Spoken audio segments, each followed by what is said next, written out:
بسم اللہ الرحمن الرحیم۔ السلام علیکم اسٹوڈنٹس، بی اے پارٹ 2 نماز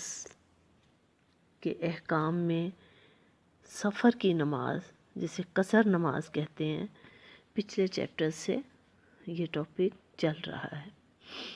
اور اسی سے ریلیٹڈ کچھ اور ڈیفرنٹ احکام ہیں جو اب ہم پڑھنے لگے ہیں۔ وَإِذَا دخل المسافر مصرہ، بلدن آپ نے پیچھے پڑھا تھا ایک لفظ، یہ بھی سٹی کے لیے استعمال ہوتا ہے، مصر بھی شہر کے لیے استعمال ہوتا ہے، بڑے شہر کے لیے۔ جب مسافر اپنے ہی، مصرہ کا مطلب اپنے شہر میں داخل ہو، یعنی وہ مسافر تھا، کہیں اپنے شہر سے باہر گیا تھا اور اب وہ واپس آیا اپنے شہر میں۔ اتم وَإِن لَم يَنوِ الْإِقَامَةَ فِي، تو اتمہ کا مطلب ہے مکمل کرے، پوری کرے، اگرچہ کہ اس نے وہاں اقامت کی نیت نہیں کی، یعنی اپنے شہر سے جب وہ جہاں کا رہائشی ہے وہ دوسرے کسی شہر میں گیا ہے تو اس کے احکام ہم نے پیچھے چیپٹر میں پڑھے تھے کہ وہ اگر 15 دن یا اس سے اوپر کی نیت کر کے گیا ہے تو پھر وہ وہاں مقیم ہے اور وہاں پوری نماز پڑھے گا۔ اگر وہ 14 دن یعنی 15 سے کم دن کی نیت کر کے گیا ہے تو پھر وہ مسافر ہے، اور جب وہ اپنے شہر سے دور ہو جائے گا، یعنی کہ جہاں سے سفر کے احکام سٹارٹ ہوتے ہیں، وہ ہم نے بات کی تھی کہ تقریباً 35-40 کلومیٹر دور سے یہ احکام شروع ہو جاتے ہیں، تو وہاں سے لے کے جتنے دن وہ باہر رہے گا وہ مسافر کی نماز یعنی قصر نماز، ہاف نماز جو 4 رکعتیں ہیں وہ 2 رکعتیں پڑھے گا۔ اور اگر کوئی شخص یہ کہتا ہے کہ نہیں میں پوری نماز پڑھوں تو یہ وہ شریعت کے، اللہ کے حکم کے، نبی پاک صلی اللہ علیہ وسلم کے حکم کے اگینسٹ جا رہا ہے اور وہ بدعت کر رہا ہے، وہ اپنے طور پہ لا نہیں بنا سکتا، قصر نماز کرے گا۔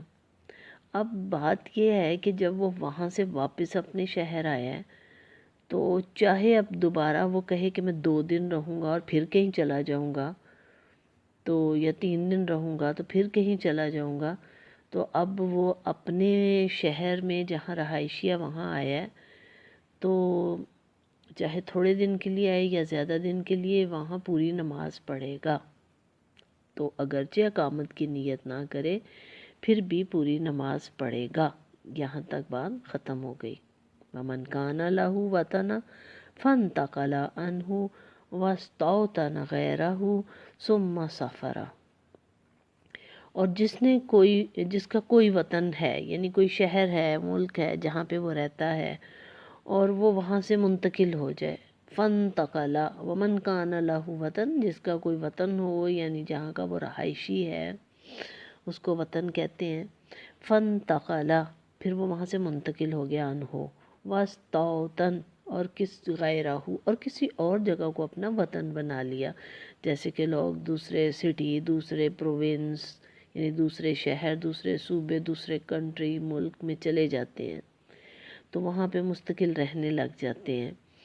تو ہم اسے جیسے بولتے ہیں کہ وہ فلاں جگہ سے بلونگ کرتا ہے، تو اس حوالے سے اب وہ تھا تو اس علاقے کا لیکن اب کسی اور علاقے میں جا کے مستقل رہنے لگ گیا۔ ثم سافر فدخل وطنہ، اب اگر جب وہ واپس اپنے پرانے والے وطن میں آئے گا تو پہلے والے وطن میں آئے گا تو اب وہ پوری نماز نہیں پڑھے گا۔ لم یتم الصلاۃ اول وطنہ، اولا پرانے والے اول وطن میں، جسے ہم کہتے ہیں یہ فلاں جگہ سے بلونگ کرتا ہے، تو اگر وہ وہاں پہ دوبارہ جاتا ہے تو وہ پوری نماز نہ پڑھے۔ وَإِذَا نَوَى الْمُسَافِرُ أَن يُقِيمَ بِمَكَّةَ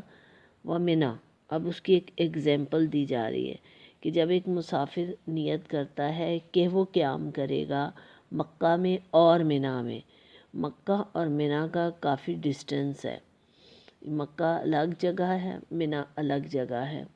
تو خمسۃ عشرہ، اگر وہ کہتا ہے میں 15 دن مکہ میں بھی اور منیٰ دونوں میں رہوں گا،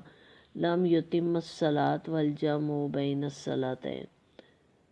تو وہ کیا کرے گا، مکہ اور مینا میں 15 دن ٹھہرنے کی نیت کرے تو پوری نماز نہ پڑھے، لم یتم الصلاۃ، اور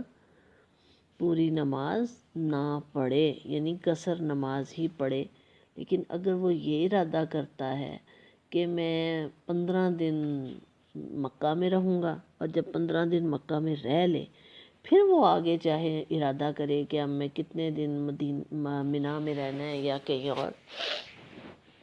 تو وہ بعد کی بات ہے۔ لیکن جب وہ ان دونوں میں سے ایک جگہ کا ارادہ کرتا ہے 15 دن کے لیے،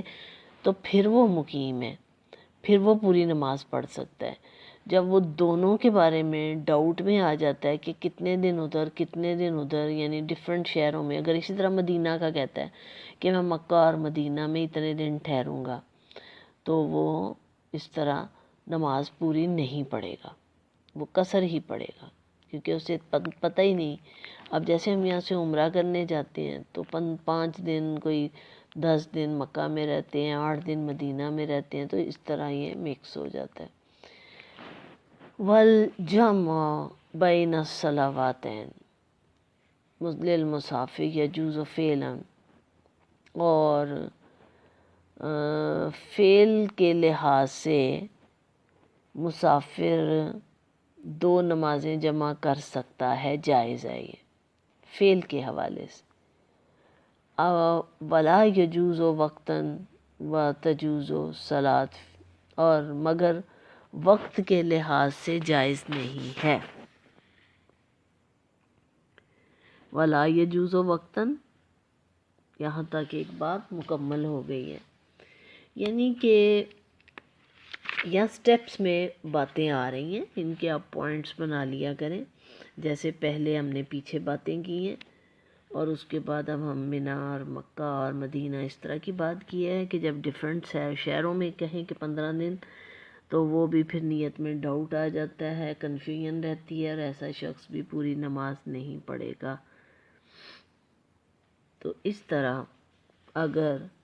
2 نمازوں کو جمع کر دیا جاتا ہے فعلاً تو وہ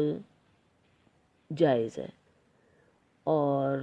وقت کے لحاظ سے جائز نہیں ہے۔ اس کا مطلب یہ ہے، فعلاً کا مطلب یہ ہے کہ جب آپ ایک نماز کو، اور جیسے ظہر ہے، آپ اس کو ذرا پینڈنگ کر دیں اور لیٹ پڑھیں، یعنی آخری وقت۔ ہم نے شروع میں یہ بات کی تھی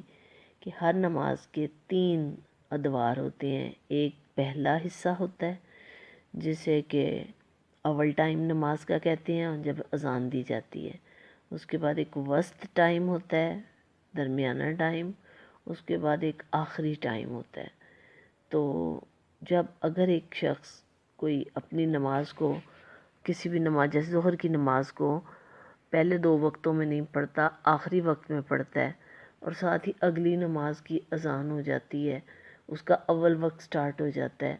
تو وہ دونوں نمازیں پہلے وہ پڑھے گا، وہ دونوں جڑ گئی ہیں، اکٹھی ہو گئی ہیں، اسے ہم فعلاً کہیں گے کہ اس طرح وہ پڑھ سکتا ہے۔ لیکن جان بوجھ کے ایک ہی نماز کو چھوڑ دینا، اور عصر کے وقت، جب عصر کا وقت اذان ہو گئی ہے یعنی عصر کی، تو اس وقت پچھلی اور اگلی دونوں نمازوں کو پڑھنا یہ جائز نہیں ہے، اسے ہم وقتاً کہتے ہیں۔ وقت یہ ہے فعلاً، پہلے والے کو کہیں گے فعلاً، کہ ایک کو ہم نے عملی طور پہ لیٹ کیا اور دوسرے کو عملی طور پہ جلدی پڑھ لیا۔ لیکن اگر ایک کو اپنے وقت پہ نہیں پڑھیں گے، جان بوجھ کے، یہاں کو وجہ ہے کوئی، جیسے قضا ہو جاتی ہے نماز، تو وہ تو صحیح ہے، پھر وہ دوسرے ٹائم میں جب پڑھیں گے تو وہ قضا کہہ کے پڑھیں گے، لیکن ویسے وہ وقت کے حساب سے اسے جمع نہیں کر سکتے کہ جی یہ پچھلے وقت کی نماز اب میں اس وقت پڑھوں، یعنی ظہر کے وقت کی نماز میں عصر کے وقت پڑھوں، اس طرح 2 وقتوں کو جمع نہیں کر سکتے۔ یہ ہے یہاں پہ نقطہ لاس کا، اسلامک لا۔ وَتَجُوزُ الصَّلَاةُ فِي السَّفِينَةِ قَائِدًا عَلَى كُلِّ حَالٍ عند ابو حنیفہ۔ امام ابو حنیفہ صاحب جو فقہ حنفی کے بانی ہے، فاؤنڈر ہیں، وہ کہہ رہے ہیں کہ جب کوئی شخص کشتی میں بیٹھا ہے، شپ میں بیٹھا ہے، تو وہ بیٹھ کے نماز پڑھے، کھڑا نہ ہو، علی کل حال، ہر حال میں انہوں نے رعایت دے دی، یعنی کہ کہا کہ کشتی جب چلتی ہے تو وہ بیلنس نہیں رہتی، پانی پہ ہوتی ہے، تو کھڑے ہو کے نماز پڑھنے سے ڈر اور خوف بڑھتا ہے، بیٹھ کے نماز پڑھنے سے کانفیڈنس آ جاتا ہے اور وہ سکون سے پڑھ لیں گے، ڈر نہیں، خوف نہیں رہے گا۔ تو اس لیے امام ابو حنیفہ صاحب کہہ رہے ہیں کہ کشتی میں بیٹھ کر ہی نماز پڑھی جائے جب کشتی چل رہی ہے، یہ نہیں کہ وہ ساحل پہ کھڑی ہے تو پھر، یعنی ایسا کشتی میں بیٹھنا نہیں، کشتی چل رہی ہے، پانی پہ تیر رہی ہے، چل رہی ہے، پھر وہ کھڑے ہو کے نماز نہیں پڑھیں گے، بیٹھ کے پڑھیں گے تاکہ گرنے کا اندیشہ نہ رہے۔ یہ امام ابو حنیفہ صاحب کہہ رہے ہیں۔ جبکہ وَعِنْدَهُمَا، اب ہوما عربی زبان کے حوالے سے دو کے لیے آتا ہے، اور وہ دو کون ہیں؟ ان کے شاگرد امام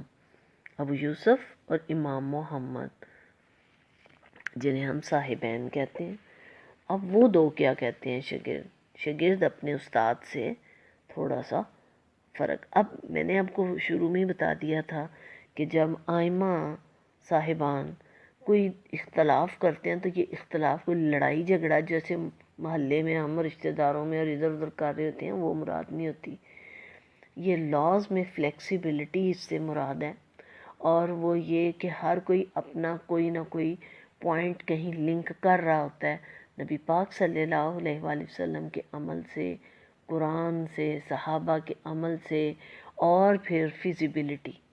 یہ ساری چیزوں کو دیکھ کے لاز بنائے جاتے ہیں۔ اب وہ کیا کہہ رہے ہیں؟ لا تجوز الا بعذر، نہیں، کسی وجہ کے بغیر جائز نہیں ہے بیٹھ کے نماز پڑھنا۔ ومن فاتتہ الصلاۃ فی السفر قضاھا، یعنی کہ وہ کہہ رہے ہیں کہ نہیں نہیں، کوئی بہت ہی سیریس معاملہ ہے تو پھر بیٹھ کے پڑھیں، اگر کشتی چل رہی ہے تو کھڑے ہو کے نماز پڑھی جا سکتی ہے، اگر کشتی چل رہی ہے اور اس سکون سے چل رہی ہے کہ وہ کھڑے ہو سکتے ہیں، یا ایسی جگہ پہ ہیں جہاں گرنے کا اندیشہ نہیں، تو وہ کھڑے ہو کے ہی پڑھیں۔ تو انہوں نے کہہ دیا کہ ہر حال میں بیٹھ کے ہی پڑھیں، انہوں نے کنڈیشنز لگا دی، نہیں نہیں، کوئی وجہ ہے تو ٹھیک ہے بیٹھ کے، ورنہ کھڑے ہو کے پڑھیں۔ کشتی کی بات ختم ہو گئی، اب آگے آ رہی ہے وہ نئی بات، وہ من فاتح، یہ سفر کے نماز جو ہے ان کے چھوٹے چھوٹے یہ آگے پوائنٹس ہیں 6-7 جو ہم اس چیپٹر میں پڑھ رہے ہیں۔ ومن فاتتہ صلاۃ فی السفر قضاھا فی الحضر رکعتین، اور سفر میں، اور جس کی سفر میں کوئی نماز فوت ہو جائے وہ اسے حضر میں 2 رکعت قضا کرے۔ یعنی اگر سفر کی حالت میں ظہر نہیں پڑھی، اب وہ گھر پہنچ گئے ہیں اپنے، تو عصر کی نماز تو پوری پڑھیں گے، لیکن قصر جو قضا کرنی ہے وہ 2 ہی پڑھیں گے۔ قصر یعنی کہ سفر میں فوت شدہ نمازوں کی قضا بھی قصر ہی ہوگی، چاہے وہ اپنے گھر واپس آنے کے بعد پڑھی جائے۔ سمجھ آئی؟ یعنی ایک شخص سفر میں ہے، وہ ظہر کی نماز نہیں پڑھ سکا، وہ اپنے گھر آ گیا ہے، جیسے ہی وہ گھر انٹر ہوا ہے اس وقت عصر کا ٹائم ہے، تو عصر کی نماز تو وہ پوری پڑھے گا، لیکن وہ یہ نہیں کہہ سکتا کہ ظہر کی نماز اب میں کیونکہ گھر آ گیا ہوں تو میں پوری پڑھوں، نہیں، وہ کیونکہ سفر کی نماز تھی تو وہ قصر تھی تو وہ 2 ہی پڑھیں گے، کیونکہ اس کا اسٹرکٹلی اللہ تعالیٰ نے حکم دیا ہوا ہے، اس لیے اس کو کوئی چینج نہیں کر سکتا۔ جن معاملات کا واضح فیصلہ اللہ تعالیٰ نے قرآن پاک میں دے دیا ہو، اور محمد صلی اللہ علیہ وآلہ وسلم نے بھی اس کو سیکنڈ کر دیا ہو، تو ایسے معاملات کو بعد کے آئمہ بالکل بھی چینج نہیں کر سکتے۔ کچھ لاز میں چینج ہوگا، کچھ میں نہیں ہوگا، وقتی طور وقت کے ساتھ ساتھ، لیکن اس میں وہ قصر کی اللہ نے حکم دیا ہے تو وہ اس کو سفر میں، حضر میں بھی، حضر کہتے ہیں جب آپ اپنے گھر میں آ جائیں، اپنے شہر میں آ جائیں، تو سفر میں جو نماز رہ گئی تھی حضر میں جب وہ آئیں گے تو وہ قصر ہی کریں گے، اور اب جو اس وقت آپ پہنچ گئے ہیں تو وہ نمازیں آگے سے آن ورڈ وہ پوری پڑھیں گے، لیکن پیچھے والی قضا ہی کریں گے، قصر ہی کریں گے۔ اب اگر آگے پڑھتے ہیں رکعتین ومن فاتتہ صلاۃ فی الحضر قضاها فی السفر اربعا والعاصی، اور جس کی حضر میں کوئی نماز قضا ہو وہ اسے سفر میں 4 رکعت قضا کرے گا۔ اب گھر میں کسی شخص کی، اس نے ایئرپورٹ پہنچنا ہے یا بس کے اڈے پہ جانا ہے، ٹرین لینی ہے، وہ وقت پہ جائے گی اور انہیں دیر ہو رہی ہے اور کوئی مسئلہ آ رہا ہے کہ وہاں وقت پہ پہنچنا ہے، تو اس لیے اگر گھر میں ظہر کی نماز نہیں پڑھی اپنے گھر میں جہاں وہ حضر میں تھے تو وہ نہیں رہ گئی ہے، اب وہ سفر میں چلے گئے ہیں اور ٹرین میں بیٹھ گئے ہیں، بس میں بیٹھ گئے ہیں، ہوائی جہاز میں بیٹھ گئے ہیں، کشتی میں بیٹھ گئے ہیں، اب وہ ان کا سفر سٹارٹ ہو گیا۔ اب اگر وہ آگے سفر ظہر عصر کی نماز وہ قصر کریں گے، 2 پڑھیں گے جیسے آپ کو پہلے پتہ ہے، تو اب کیونکہ ان کی وہ نماز چھوٹ گئی تھی جو وہ حضر میں تھے تو وہ پڑھنے لگے ہیں، تو پھر وہ پوری ہی پڑھیں گے کیونکہ وہ قصر کا حکم نہیں تھا اس میں سفر کی نماز نہیں، وہ حضر کی نماز کی قضا کرنے لگے ہیں۔ یہ الٹا ہو گیا، جیسے ہم نے اوپر پڑھا اس معاملے سے یہ الٹ ہو گیا۔ جب آپ اسے توجہ سے پڑھیں گے، پوائنٹس بنائیں گے اور سمجھ کے پڑھیں گے تو آپ کو انشاءاللہ سمجھ آ جائے گی۔ اور سفر میں فی السفر اربع والعاصی والمتی فی السفر فی الرخصت سواء، اور سفر میں گناہ گار اور متی رخصت کے لحاظ سے برابر ہیں۔ سواء کا مطلب ہوتا ہے جیسے آپ اردو میں مساوی لفظ بولتے ہیں برابر، تو سواء اس کو عربی میں اسی سے ہے یہ لفظ برابری۔ تو کوئی گناہ کا کام کرنے جا رہا ہے یا کوئی فرما برداری کا کام، متی یعنی متی مطلب نیک کام، اور عاصی مطلب گناہ کا کام، تو ان دونوں کے لیے رخصت کے لحاظ سے دونوں برابر ہیں، سفر میں اور گناہ میں رخصت کے لحاظ سے برابر ہیں، یعنی کہ دونوں سب ہی قضا کریں گے۔ اب یہ بات بھی آپ کو بڑی عجیب لگے گی، لیکن یہ کہ یہ لاز میں ہے اور ایسے ہوتا رہا اور ہو سکتا ہے، پوری دنیا کے اکارڈنگ ٹائم، میئر، ایریا، پیریڈ، ان ساروں کو سامنے رکھ کے لاز بنائے جاتے ہیں۔ آگے چلتے ہیں۔ اب آگیا ہے باب صلاۃ الجمعہ۔ جمعہ ہفتے کے 7 دن ہیں اسلامک کیلنڈر میں بھی، تو ان میں سے ایک دن جمعہ ہے جو یوم سبت سے پہلے ہے۔ سبت کہیں کہ ہفتے والے سیچرڈے کو، تو اس سے پہلے والا دن جمعہ ہے۔ تو جمعہ کا مطلب ہی جمع ہونا، جمع کر دینا، مادہ اس کا اکٹھا کر دینا۔ تو جمعے والے دن کیونکہ سب مسلمان جمع ہوتے ہیں، اسپیشلی نماز جمعہ پڑھتے ہیں، خطبہ سنتے ہیں، ایک دوسرے کی خیر و عافیت دیکھتے ہیں، اور خیر و عافیت، سلام دعا، اور اہل اسلام مل کے اپنے کوئی جو ہفتہ وار کی پلاننگ، کوئی معاملات، کوئی مسائل امپورٹنٹ سامنے آئے ہیں تو اس طرح وہ بھی ان سے مل جاتے ہیں، نپٹ جاتے ہیں، اور سب مسلمان روزمرہ کی مصروفیات میں سے تھوڑا سا وقت نکالتے ہیں اپنے as a Muslim social life کے لیے، اور روزمرہ کی وہ جو لگی بندھی روٹین ہوتی ہے اس سے ہٹتے ہیں، اور خوشی غمی باقی دیگر معاملات ان کے بارے میں انہیں کرنٹ افیئرس کے سب، اور اس کرنٹ افیئر سے ریلیٹڈ امام صاحب کو بھی کہا گیا ہے کہ وہ دینی معاملات کو اور باقی معاملات کو لوگوں کے سامنے پیش کریں خطبوں میں. تو یہ ہے جمعے کی فرضیت اور فضیلت. اور جمعہ جمع سے ہے، جیمی مائن اکٹھا کر دینا، گیدرڈ. تو اس طرح لا تصح الجمعۃ الا فی مصر جامع او فی مسلم مصر. اور جمعہ بڑے شہر کے سوا یا شہر کی عیدگاہ کے سوا درست نہیں. لا تصح ہو نہیں درست جمعہ الا فی مصر. پیچھے بھی ہم نے بات کی ہے، بڑے شہر کو مصر کہتے ہیں، بلدن چھوٹے شہر کو کہتے ہیں، مدینہ بھی شہر کو کہتے ہیں، مدن بھی شہر کو کہتے ہیں. تو یہ مصر بڑا شہر ہے جامع. تو وہ کہہ رہے ہیں کہ او فی مسلل مصر.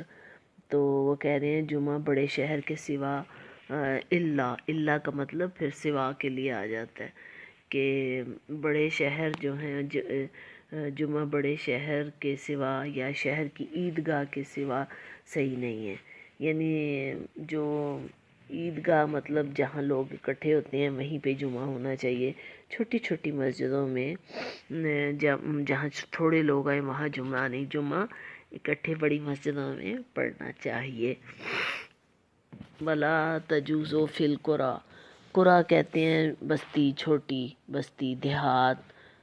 یعنی چھوٹے آبادی والی جگہ. لا تجوز نہیں جائز، فی القریٰ دیہاتوں میں یا چھوٹی بستی میں جائز نہیں ہے جمعہ. ولا کیونکہ لوگوں کو اکٹھا کرنا ہے نا، تو وہ ایک ہی مسجد میں، جیسے فرض کر لیں ایک جگہ پہ 10 مسجدیں ہیں تو ان میں سے جو سب سے بڑی ہے جمعہ وہاں ہوگا، سمپل ورڈنگ میں. اور اگر چھوٹی چھوٹی بستیاں ہیں تو بڑے شہر میں سارے لوگ پہنچ جائیں اور وہاں پہ چھوٹی بستیوں والے بھی وہاں پہنچ جائیں تاکہ اکٹھا. اور اگر کوئی مسجد ایسی نہیں ہے جس میں لوگ زیادہ آ جائیں تو عیدگاہ جو کھلا میدان یا بڑی جگہ جہاں مقرر کی جاتی ہے، جہاں پہ عیدگاہ وغیرہ بنائی جاتی ہے، وہاں پہ بھی جمعہ ہو سکتا ہے.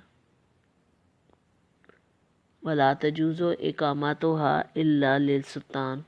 اور حاکم وقت یا اس کے نائب کے سوا اولا من امرہ سلطان. امرہ سلطان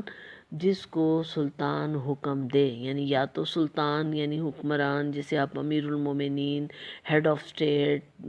وزیر اعظم، صدر، یا تو وہ پڑھائیں گے یا ان کی طرف سے منتخب کیا ہوا نائب. اور یہ جو ہم مسجدوں کے امام صاحبان ہوتے ہیں وہ گورنمنٹ ان کو تنخواہ دیتی ہے تو وہ اسی چیز میں آ جاتے ہیں کہ ان کے نمائندہ ہیں، انہی کے نائب ہیں، انہی کی نمائندگی، کیونکہ وہ ساری جگہ نہیں پہنچ سکتے تو اس لیے وہ ان کی نمائندگی کر رہے ہیں، انہیں پے دی جاتی ہے.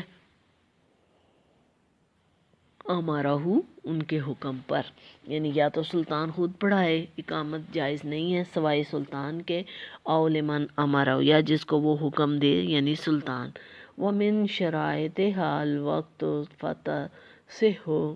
فی وقت الظہر. اور اس کی شرطوں میں سے وقت بھی ہے، پس وہ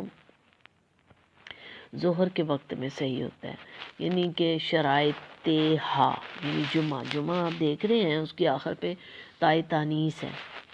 جمع لفظ روٹ ہے نا تو مادہ ہے اس کا، لیکن جب اس کے ساتھ تے آ گیا تائے تانیث تو وہ نون بن گیا جمعہ. تو وہ یہ مؤنث بھی ہے تے لگنے سے، تو اسی لیے یہاں پہ شرائط آیا ہے، ہو نہیں آیا. جیسے امارہ اس کو حکم دے، یہ میل کے لیے آیا ہے، سلطان کے لیے آیا ہے. تو یہاں پہ اس کی کچھ شرائطیں بھی ہیں، یعنی کہ جمعے کی کچھ شرطیں ہیں. ان میں سے ایک کیا ہے؟ صرف اور صرف ظہر کے ٹائم پڑھا جائے گا. یعنی جب جس مسجد میں جمعہ پڑھایا جائے گا وہاں ظہر نہیں ہوگی تو جمعہ ہوگا. اور گھروں میں انڈیویجولی یا دور دراز چھوٹی بستیوں میں لوگ ظہر ہی پڑھیں گے. گھروں میں عورتیں یا مرد گھر میں اگر نماز پڑھ رہے ہیں تو ظہر پڑھیں گے. یا چھوٹی کسی قریٰ اور دیہاتوں چھوٹی بستیوں میں اگر کوئی نماز پڑھ رہا ہے تو وہ ظہر ہی پڑھ رہا ہے. لیکن جو بڑا جامع مسجد ہوگی جہاں جمعہ ہونے لگا ہے وہاں پہ وہ ظہر کی جگہ جمعہ پڑھیں گے. اور لا تصح بعدہ، اور اگر اور نماز سے پہلے اور اس کے بعد نہیں، یعنی ظہر کے وقت صحیح ہے، اگر کسی وجہ سے ظہر کے وقت نہیں ہو سکا تو وہ ڈراپ ہو جائے گا، عصر کو نہیں جائے گا، یعنی اس کے علاوہ نہیں ہے۔ ولا تصیح بعدہ، اس کے بعد درست نہیں ہے۔ ومن شرائطها الخطبہ، اور اس کی ایک شرط آپ نے کیا جانی کہ وہ ظہر کے وقت ہی ہوگا، اور اگر ظہر کا وقت گزر گیا تو پھر جمعہ نہیں ہوگا، پھر ظہر پڑھ لی جائے اور عصر پڑھے۔ تو دوسری شرط ہے کہ خطبہ لازمی دیا جائے گا قبل الصلاۃ، نماز سے پہلے امام خطبہ دے گا۔ یخطب الامام خطبتین، شرط دوسری کیا ہے کہ نماز جمعہ سے پہلے 2 خطبے ہوں گے، خطبتین تسمیہ کے لیے آئے ہیں۔ یفصل بینہما بقعدۃ، اور جن کے درمیان بیٹھ کر وقفہ کرے اور کھڑے ہو کر پاک حالت میں خطبہ دے، یعنی فصل ہوتا ہے جسے آپ نہیں یہ کہتے چیپٹر، جیسے علیحدہ کر دینا، ہم کہتے ہیں یہ پہلی فصل یہ دوسری فصل، تو فصل کا مطلب فاصلہ، اسی سے یہ ڈسٹینس، علیحدہ علیحدہ۔ تو وہ کہہ رہے ہیں کہ دونوں خطبے ہوں گے، یہ نہیں ایک ہی ساتھ ہی دیتے جائیں، نہیں، ایک خطبہ ہوگا پھر وہ بیٹھ جائیں گے، پتہ چلے کہ یہ خطبہ مکمل ہو گیا ہے، اور پھر اٹھ کے یخطب قائما، اور کھڑے ہو کے خطبہ دیا جائے، اللہ طہارت کی حالت میں۔ آپ کو پتہ ہے کہ ہم نے پیچھے پڑھا تھا کہ جو باب الاذان ہے اس میں یہ ہے کہ اذان جب دی جائے گی تو اس وقت مؤذن جسم تو اس کا پاک ہوگا، لباس بھی پاک ہوگا، جگہ کی بھی پاک ہوگی، لیکن وضو ہونا ضروری نہیں ہے، اور اقامت کے وقت بھی وضو ہونا ضروری ہے۔ مؤذن اذان کے وقت تو کہے، لیکن اقامت کے وقت طہارت سے ہو، اور یہاں اسی طرح خطبے کے وقت بھی امام صاحب طہارت میں ہوں گے، یعنی وضو کیا ہوگا۔ فَإِنِ اقْتَصَرَ عَلَى ذِكْرِ اللہ تعالیٰ، اور اگر امام اللہ تعالیٰ کے ذکر پر اکتفا کرے،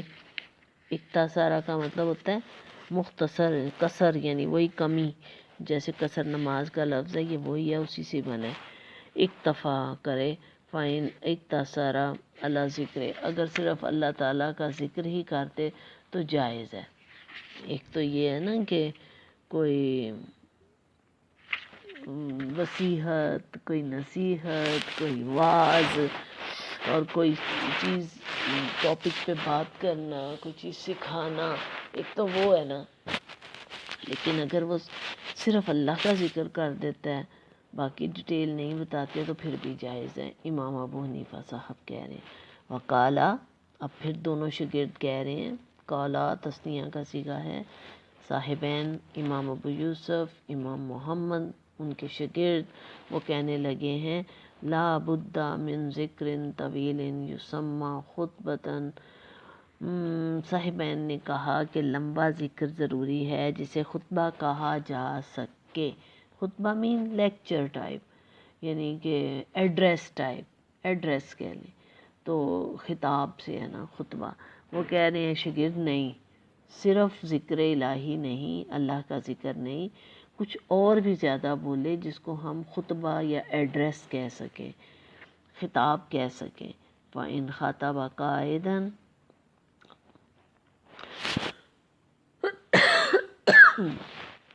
اور اگر بیٹھ کر یا او علی غیر طہارت، یا بے وضو خطبہ دے تو خطبہ جائز ہو جائے گا۔ اب وہ کیا کہہ رہے ہیں، امام صاحب کے فرق بات کر رہے ہیں، تھوڑا سا چینج لا رہے ہیں۔ وہ کہہ رہے ہیں کہ خطبہ ایک تو لمبا ہوگا، دوسرا وہ بیٹھ کر بھی دے سکتا ہے، بغیر وضو کے بھی دے سکتا ہے، یعنی درمیان میں پھر وہ خطبہ دونوں دے کے پھر وضو کریں اور آ کے نماز پڑھا سکتے ہیں۔ لیکن امام ابو حنیفہ صاحب نے کہا ہے کہ جب وہ خطبہ دیں گے تو خطبے کے لیے آئیں گے تو طہارت ہونی چاہیے اور وضو ہونا چاہیے، اور دوسری بات یہ کہ وہ ذکر الہی بھی صرف کافی ہے۔ اس طرح دونوں شاگردوں نے، اور عام طور پہ آپ نوٹ کریں گے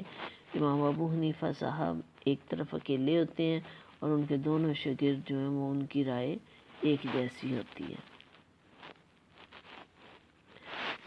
او علا غیر طہارت و یکرہ ومن، اور مگر ایسا کرنا وہ کہہ رہے ہیں مکروہ ہے لیکن ہو سکتا ہے، ناپسندیدگی سے کہہ رہے ہیں، یعنی تھوڑی سی لچک دے رہے ہیں. اب ایک اور شرط آ گئی ہے، ومن شرائطہا، جمعے کی ایک اور شرط آ گئی ہے، جمعے کی شرطیں آ رہی ہیں، آپ ان کو انڈر لائن کر کے گن سکتے ہیں آرام سے. الجماعت و اقلہم عند ابی حنیفہ، اور ان کی شرطوں میں سے جماعت بھی لازمی ہے. جمعے کی شرطوں میں جماعت ہونا بہت ضروری ہے، یعنی زیادہ لوگ ہوں، امام صاحب آگے ہوں اور لوگوں کو پیچھے قطار میں صفوں میں پڑھائیں گے. وہ امام صاحب جب آگے ہو جائیں، مقتدی پیچھے ہو جائیں تو اسے ہم جماعت کہتے ہیں. اقلہم عند ابو حنیفہ، اور امام ابو حنیفہ کے نزدیک کم از کم تعداد جو ہے، امام ابو حنیفہ کہہ رہے ہیں ثلاثتن، 3 ہے، سوال امام، امام کے علاوہ 3 لوگ ہوں. اب کیونکہ ہم نے یاد ہوگا آپ کو پیچھے کہا تھا اگر 2 ہی بندے ہیں، امام صاحب دائیں کھڑے ہوں گے اور مقتدی بائیں کھڑا ہوگا، اور اگر 3 لوگ ہیں تو امام صاحب آگے ہو جائیں گے، 2 مقتدی پیچھے ہو جائیں گے. یہ کم سے کم ہم نے باجماعت نماز کی جو ہے وہ شرط تھی پیچھے جو ہم نے پڑھی. اب آگے جمعے کے لیے کم از کم 3 پیچھے اور 1 آگے امام صاحب، جبکہ باقی نمازوں میں 1 آگے 2 پیچھے اور 1 بھی کافی ہے جو بائیں طرف کھڑے ہوں. لیکن جمعے میں پابندی کیا لگا دی ہے، 3 پیچھے ہوں گے سوا الامام، امام کے علاوہ. وقالا، اور ان دونوں نے صاحبین نے یعنی امام ابو حنیفہ، امام ابو یوسف اور امام محمد کیا فرما رہے ہیں، اسنان سوا الامام، امام کے علاوہ 2 کافی ہیں. یعنی وہی جو پیچھے رول ہم نے بات کی تھی، جب 2 لوگ ہوں گے، 1 امام ہوگا 1 مقتدی ہوگا تو وہ جماعت نہیں ہوگی.